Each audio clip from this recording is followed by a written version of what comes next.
So Germany is often painted as this work-life balance utopia. Everyone gets 6 weeks of paid holiday, workplaces are efficient and secure, job security is guaranteed, Germans separate work and private life religiously. Have you heard any of these rattled off as if they were facts before? It's a tempting picture and one that makes especially American workers envious. But how much of this is really true, and is Germany really a paradise of leisure and stability, or is this reputation hiding more complicated reality? Okay, so to answer this question, there is quite a bit of research that you can analyze if you want to. There's a lot of facts and figures, but these really just are based on averages across industries, and they don't take in variability into account. And, in my experience, where you live and who you work with really make the difference. And obviously that doesn't come into the data because it's highly subjective. And so in this video, I want to share some of my own personal subjective experience of the German workforce. For context, I live in Frankfurt am Main, and most of my working life has been in the luxury retail space, working for companies like Burberry, Cartier and the like, and I also did a stint in a creative agency, and now I work in retail investment. So feel free to do your own research to get a more three-dimensional take of what it's like, but let's get into it. So one of the things that is always mentioned when talking about this is that Germans don't work long hours. Germans are highly efficient, meaning that they work a lot less than most other people. The OECD ranks Germany among the lowest in annual working hours, around 1,340 per worker per year. This was in 2022. And compared to the US average, which is 1,811 hours, it seems like a lot less. But the gap comes down to productivity and structure. Germany's economy is heavily industrial, where output per hour is among the highest in the OECD. But again, these averages kind of mask variation. So on paper, German law is extremely strict. The Arbeitsgesetz stipulates that you can't work more than 10 hours a day. You have to take a break after working 6 hours, and employers must guarantee at least 11 hours of rest between shifts. But in practice, these limits blur very quickly. In a previous job, I was promoted into management, and although I got a substantial pay raise, I didn't get overtime anymore. And so meaning that although I was getting paid more than my employees on a monthly basis, if you actually calculated the hourly wage, I was getting paid the same, or actually sometimes even less than them, just because of the horrendous overtime. And people will say that was bad time management on my part, but it really is industry specific and it depends on the culture of the company and what management is demanding of you. And if your work centers around clients and events and store openings, times and all that kind of stuff, then there's really only so much you can do. And the company knew this. So yeah, I take full responsibility for this, which is why I don't work there anymore. Also in media and marketing, these kind of industries, it's very similar to basically any other country. You might have an official work contract that states that you work 37 hours a week or 40 hours a week. But in practice, people in these industries, they just live through cycles of, crunch time and collapse, or maybe just like constant collapse. It's just all a blur of like events and client meetings. There's a real gray area of what is considered work time and what's not. Like you kind of have to go to events when you're in that industry, and these are often not included as work time, even though you might be going to like two or three events per week, which you have to do the networking, to meet the people, to get the clients. I would also say that all of my managers who I have had in multiple companies have all been what I would call workaholics, as in they did not care about work-life balance at all. I had one manager who did very strictly separate work and private life, but she was also obsessed with work and would get there like 2 hours before everyone else. So she was working basically 10 to 12 hours a day, basically because she wanted to, or maybe because she felt she had to. And then the other managers that I've had, there was no separation whatsoever. Like private clients were also kind of friends or acquaintances. They would go on trips together, like go on holiday together, go to events. It was just all kind of like life. There was no separation to it. And so although this is purely anecdotal, it would be wrong to think of Germans clocking off at 5 p.m. on a Friday or only working 4 days a week. Certain industries demand a lot. Having strict labor laws does help in theory, but if you are the kind of person who is drawn to, let's say, medicine or tech or finance or real estate or marketing and PR or basically a lot of industries, there are many gray areas, and especially things which are like system relevant, hospitals and care facilities. People there work ungodly hours, like 24-hour shifts, and yes, okay, they might be able to then take 3 days off, but it's not work-life balance in the way that people think of it.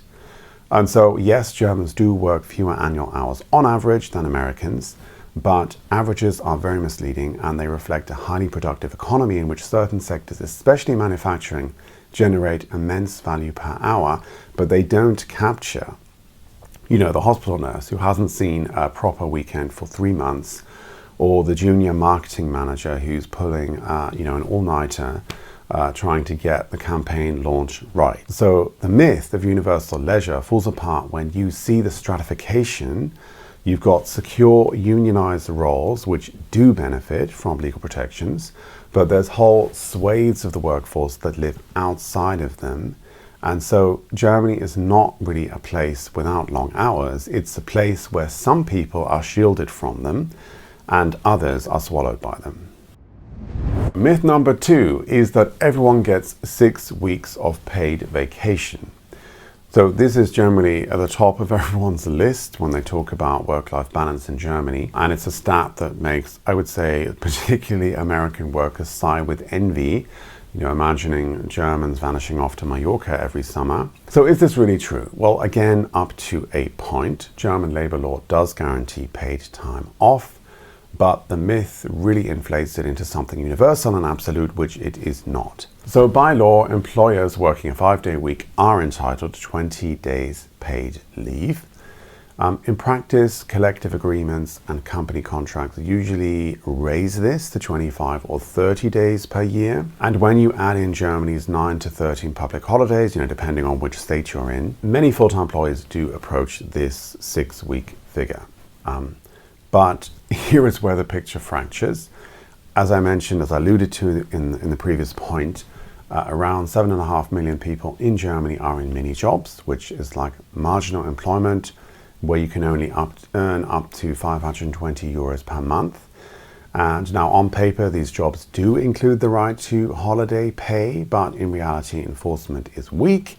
And then there are also many workers in Zeitarbeit or like temporary agency work, and the gig economy and freelancers, where these kind of benefits don't really apply. And so even among permanent staff in big companies, the picture varies a lot by sector.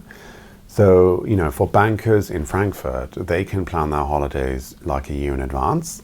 But if you're working in retail or hospitality or healthcare, then your holidays may be whittled down, they may be rescheduled or cancelled because of staffing levels or burnout or some sort of crisis. People often have to roll their holiday over to the next year, or sometimes people just take it as pay because it's just like not possible in any other way. So the problem with this myth of universal 6 weeks holidays is that it's built on the most privileged tier of the German workforce, those on stable, full-time unionized contracts, or like very big, huge companies that offer a lot of employee benefits. And yes, for them, the system does deliver enviable time off, but then there is the other Germany, the temp worker, the freelancer, the gig worker. And for many people coming to Germany, unfortunately, if you don't have a job set up already, you will probably go into this economy, into that system. So I just want to make you, just want to prepare you for that it might be quite a different reality from what you've expected. Because that reality is very, very much closer to the American reality of like holidays being an absolute luxury, not a guarantee. So myth number three, job security for life. So another persistent belief is that Germany guarantees lifelong job security. compared to the US, where, at-will employment makes dismissal possible almost overnight. The German system does look ironclad. As I've said, there are very strong labor laws, strict rules of termination, and the institution of things like the Betriebsrat, works council. This all reinforces the image of security. Now, there are pros and cons to all of this. In my previous job, the company had a works council, and I will never ever work with a company that has a works council again. No thank you, hard pass. So in their efforts to try and justify their existence and protect employees, they made it very difficult to work. So because basically the problem was that the work contracts, there were a lot of older workers at that company who had old work contracts that did not match the market demands. So the company was very successful. We had way too much interest, way too much demand that we couldn't supply. But because of the Works Council, when people reached a certain amount of hours, we had to send them home. They were not allowed to work, even though they wanted to. So this just created a dire situation where everyone was totally stressed, burned out, and unhappy. This, I think, is probably an extreme example. I don't think this is the norm. The company was pretty dysfunctional. The problem with this stereotype is that it doesn't allow for the actual reality, which is there is quite a hard split in the German labor market. There is what the stereotype basically pervades. There is that side of the economy, but then there is like a whole subset of the German economy which is not protected by all of these supposed ironclad employment laws. And so in the sort of ironclad typical stereotype of the German labor market, employers need specific legal grounds to dismiss permanent employees, and court cases often end with settlements that heavily favor workers. So in the first job that I had here, we actually had an employee who was stealing from the company. We literally had this on camera, it was unequivocal. And even with that, there was a huge battle with the HR department to try and get this person fired. It was not an easy process. But I think this kind of thing is becoming less common. So collective bargaining coverage is shrinking. In '96, around 70% of German employees were covered by collective agreements. By 2022, that dropped to 51% in the West and 43% in the East of Germany. And so millions of people now work outside these agreements that guarantee pay, the pay scales, notice periods, and dismissal protections. But just to be clear, your job contract depends largely on the hiring manager. So the first position I got here in Germany I was immediately offered an unlimited contract. For the second role, I was headhunted, and so I could, get a say in my own terms. But this is really not the norm. It's not really very common, I don't think, at least. Even in large companies, you will usually be offered a limited contract, usually maybe 1 year, with the possibility to extend or make it permanent if you are a good fit.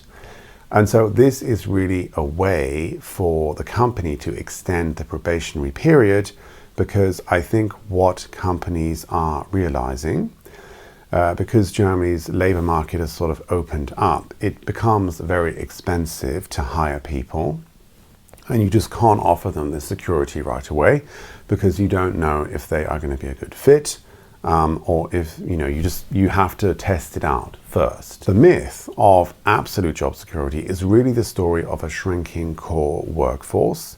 And so there's this shadow economy of temporary, part-time, and gig work that surrounds this core secure work. And if I'm honest, the idea of jobs for life was never sustainable anyway, in the first place. It was just built on post-war prosperity, and it's not something that is available to the young today. Myth number 4, the gig economy is an American problem. There is this idea that Germany is all about safety and security and social benefits, and it's a social market system, and there's all the support and structure and stuff, which I've already gone into. But it might surprise a lot of people to realize that not just Germany, but the EU in general, there is a growing gig economy here. is growing quite fast. It's estimated that across the EU, 28 million people are engaged in platform work. This was from 2021, and the number is expected to reach 43 million by the end of 2025. And Germany plays a major part of this trend. It's estimated that around 3 million Germans earn money through digital platforms, whether it's driving for Uber, delivering for Lieferando, or freelancing online.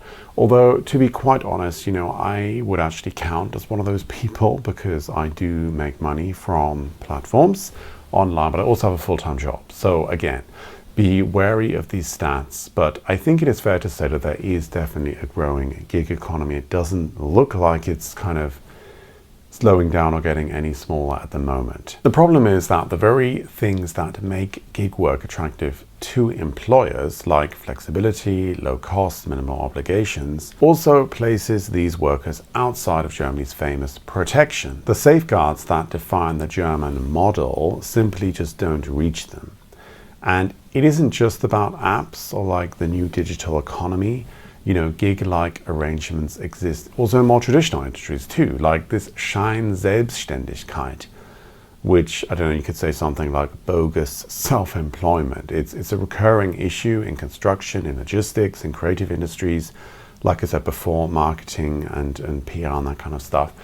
These workers are treated as freelancers on paper, but they function more as employees in practice. They're stripped of all rights while still carrying a lot of responsibility.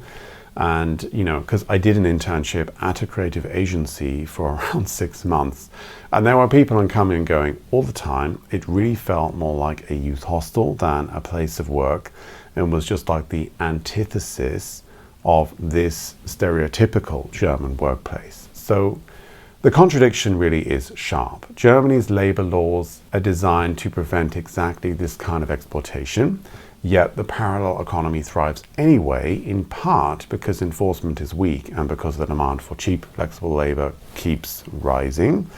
But also, if I'm honest, this German work-life balance stereotype is born out of a bygone era. It's just that is not the reality. That's not where we are now. It's just not possible to fund this anymore. This is a relic of Jobs for Life, where there was a whole totally different cultural setup. Employees didn't just get a salary. They didn't just get paid by their work. They had their whole social network through their job, their healthcare, their housing, subsidies here, discounts there. It was like a whole kind of social fabric. Essentially, their life was taken care of by the company. And, I still know people, I know people in their 60s, for example, who work for Deutsche Bahn. And part of the deal that they got was incredibly cheap housing. So the job they do is not like an executive level job. It's fairly like average, the pay is average. But as part of their deal, they get housing, basically for free. And so when housing is one of your biggest expenses, this is huge. This is like massive. If you only have to pay a couple of €100 rent per month, this is like huge. And again, it's not like a luxury apartment, but it's still like standard, basic. It's a roof over your head. It does the job, and it makes a massive difference. My experience of the German work-life balance myth is that it is not built into the system. It is not passive. It is not a given. Like, if you want it, you can get it, but you have to pursue it intentionally. And by doing that, it means you have to give up other things as well. It's a trade-off. Basically, the myth then isn't really that Germany has balance, is that everyone shares in it. And again, this is all relative. Coming from other Western European countries, the German workplace is not necessarily particularly attractive. Maybe from a US perspective, it seems more balanced, but it all depends on, where you end up and what your own perspective is and where you're coming from. So I'd love to hear from you. What has your experience been of the German workplace? Do you think there is a generational divide? Do you think that it's getting harder or easier to find work? Let me know in the comments below. If I made any egregious errors, please feel free to correct me in the comments below. Other than that, take care, take it easy, and I will see you in the next one. All right, bye-bye.